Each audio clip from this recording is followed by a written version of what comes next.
So part 2 naman tayo ng ating production ng ating chili garlic. Kahapon nga pala nag-production ako ng gourmet alamang. Tara, let's go! Ito nga pala yung mga sili na in-oven ko na pala siya kagabi dahil tanggal na rin pala ako ng mga tangkay. So ngayon, i-blender natin yung ating sili.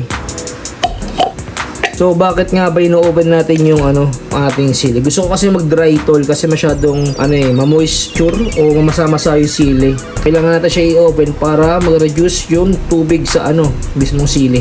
Hindi nagkakaroon ng extra flavor or aroma kapag ino-oven mo yung sili.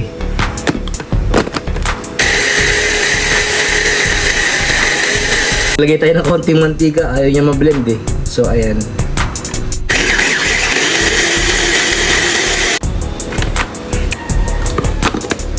Ayan, kung makikita nyo tol, blend na siya ng maayos dahil sa mantika. So ayan, pwede natin ilutuin yan. Lipat mo na pala na sa malinis na lagyanan. Dati naalala ko nagsisimula pala ako gumawa ng mga chili garlic pati alamang. Napakahirap mga tol. Kulang-kulang pa yung mga gamit ko eh. Pero nung katagalan, syempre nakuha tayong diskarte. So ayan, gumamit tayo ng mga machine, ng blender, food processor, pati mga iba pang mga gamit na pwede magpabilis sa ating mga ginagawa.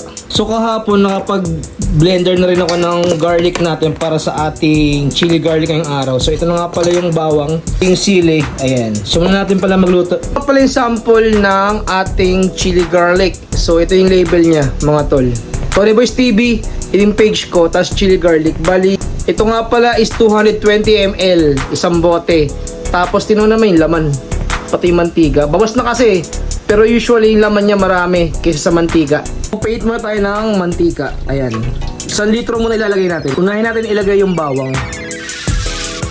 Mas maraming bawang, mas masarap, di ba? Pero to may sukat to. Di ko na sasabihin kung ano yung ratio ng aking chili garlic dahil syempre pang negosyo natin, di ba? Bali, prituhin lang natin tong bawang hanggang mag golden brown. So magdadagdag pa pala ako ng mantika dahil kulang eh. Mapapansin nyo naman, di ba? Ayan, lagyan ako ng mantika. Bali, 2 litro na ng mantika to mga tol. So mga gusto nga pala magnegosyo o mag-resell ng chili garlic, PM nyo lang ako sa aking FB page na Tony Boys TV at sa aking Facebook profile na Kirby Esteban. Sinabay ko na rin pala mag-ihaw ng talong habang nagluluto tayo ng chili garlic natin para sa ating dinner to pala mga tol. Kung mapapansin nyo, medyo nag-golden brown na yung ating bawang mga tol. Continuous lang sa paghahalo para hindi masunog yung bawang natin. Tapos pwede natin ilagay yung ating sili na blender kanina. Ayan, lagay natin yung sili. Pwede na. Haluin lang natin, bali hinaan ko nga pala yung apoy para hindi masunog yung bawang natin. Dahan-dahan lang mga tol. So ayan, para mag-combine yung sili pati bawang. Haluin lang natin. Pagdiblahan ko siya tol ng 3 kutsarang asin. Pero yung mga ibang panimpla na ilalagay ko dito is parang secret muna mga tol dahil pang negosyo natin to.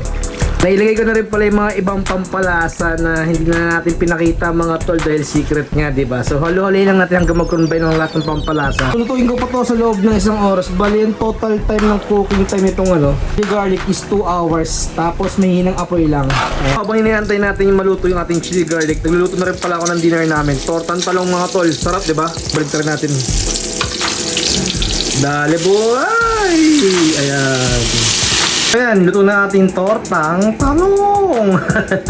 Ayan tol, malapit na nga pala maluto yung ating chili garlic. Maya-maya ilalagay ko na pala siya sa ating bote o yung ating garapon. So ayan, palalamagin ko muna. Malamig na yung ating chili garlic. Ibobote natin siya o ilalagay natin sa garapon. Maraming laman yan syempre tol. Hindi naman puro oil, diba? Hindi katulad nung ayoko na magsalita, day joke lang. Diba? Kasi halos lahat na nakikita ko sa market, napakamahal ibenta. Chili garlic. Eh ako gusto ko lang naman makatikim kayo ng mga mura na at masarap na quality na chili garlic. So, syempre kailangan masarap, diba? Pati mura, diba? Ang importante masarap tol. So ayan tol, ganyan siya karami. Ito nga, sticker label na tayo mga tol. So mga gusto nga palang umorder ng box gourmet chili garlic, kindly PM lang po ako sa Tony Boys TV. Okay, sa aking Facebook profile na Kirby Esteban. Yung chili garlic namin is only 150 pesos, 220 ml. So ayan, di ba? Bili na! Yarap!